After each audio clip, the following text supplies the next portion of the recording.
Hey, I'm Caitlin M. Elo, certified numerologist of A Light Bright Numerology. Today is Baby Name Tuesday, so this week is girls' names at the foregrowth energy.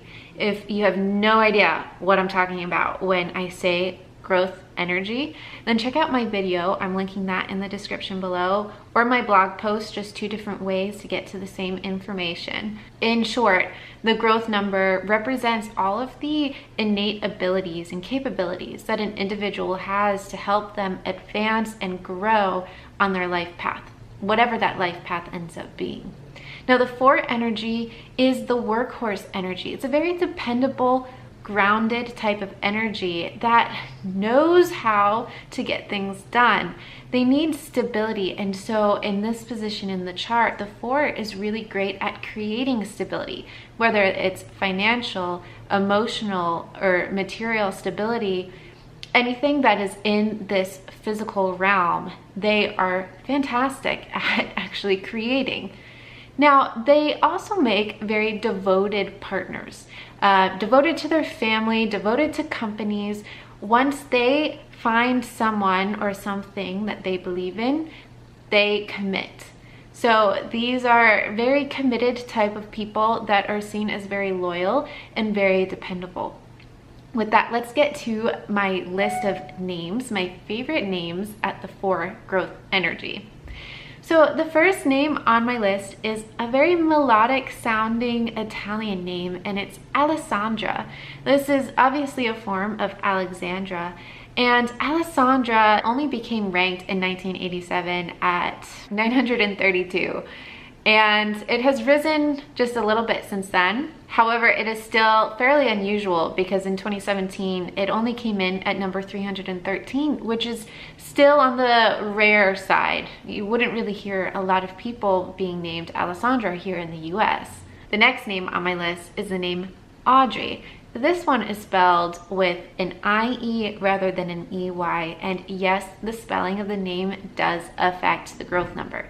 So for I-E at the end of Audrey, that is at the foregrowth energy. Now, Audrey, in general, both forms, both spellings, derives from an Anglo-Saxon name that was actually the name of a saint/princess in the 7th century. Now, surprisingly, this spelling of Audrey is unranked in the US. So if you want a beautiful name that doesn't sound too out there, I think just using this spelling of the name Audrey could work really well.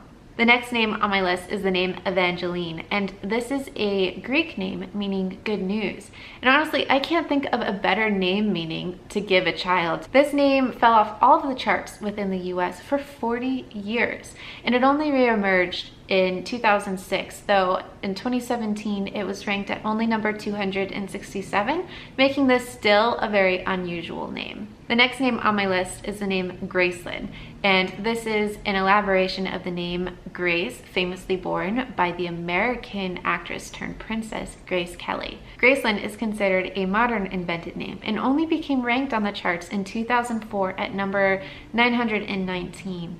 And since then, in 2017, it only ranked in at 339, which makes it very unusual still. The next name on my list is an Egyptian name. It's the only Egyptian name that I have put on my list so far, and it's the name Isadora. This is the feminine form of the name Isidore, which was a 4th century Egyptian saint/hermitess. To put it in perspective in terms of popularity, the last time the name Isadora ranked within the US was in the year 1900 at the position of 970. So needless to say, this is a very unusual name. The next name on my list is the name Margaux, and this is spelled with an AUX at the end rather than the OT. This of course comes from the name Margarita, which is Latin in origin, and this name means pearl.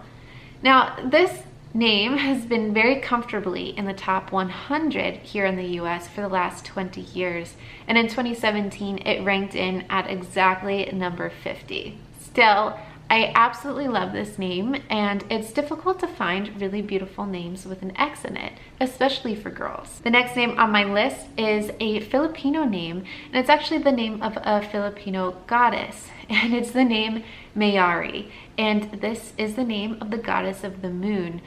I think that this is a really good alternative to the very popular name Maya. I have met a lot of Mayas these days, and this is spelled the same way, just with an R-I at the end. And so if you want to be a little bit more bold and pioneering, this could be a really good alternative. This name is completely unranked within the US, so it would really be a name all your daughter's own. Now the next three names, or the last three names that I have on my list, have very fuzzy and unclear origins.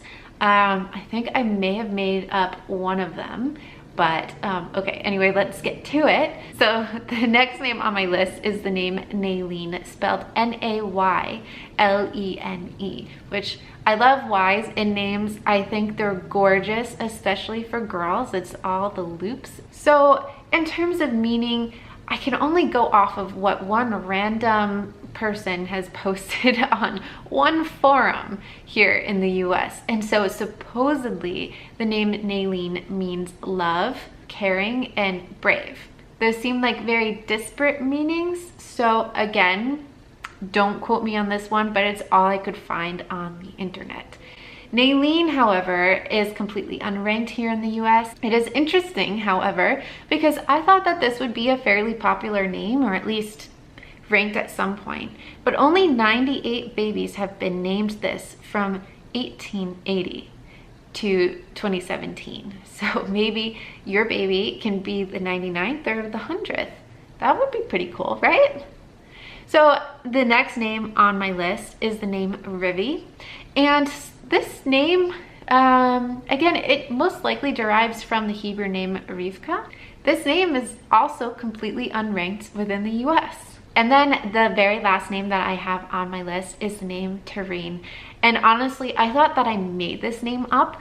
I was really trying my best to make up a name a while back, and I really thought that I was successful with this until I did my research and I found out that there have been, what was it? 10 babies born with this name between the years 1880 and 2017. So hey, maybe your baby girl could be number 11. That's a pretty lucky number. So there you have it. These are my top 10 favorite names that resonate at the 4 energy. If you want to know more about the growth number or about your own child's name, what that resonates at, you can go check out my blog, www.lightbrightnumerology.com. I also do full reports, and I look in detail at the entire chart for either your child, for you, or for your entire family. And also, if you are an expectant mother and you want to work with me in terms of finding a good name, I do that as well. So just reach out to me through my website. And also, if you have any general questions, feel free to comment down below. And if you want to see more from me, I post a video every Tuesday and Thursday. Go ahead and subscribe here on YouTube and click that notification bell. Well, with that, I hope you have a light, bright, and joyous day, and I will see you on Thursday. Mwah.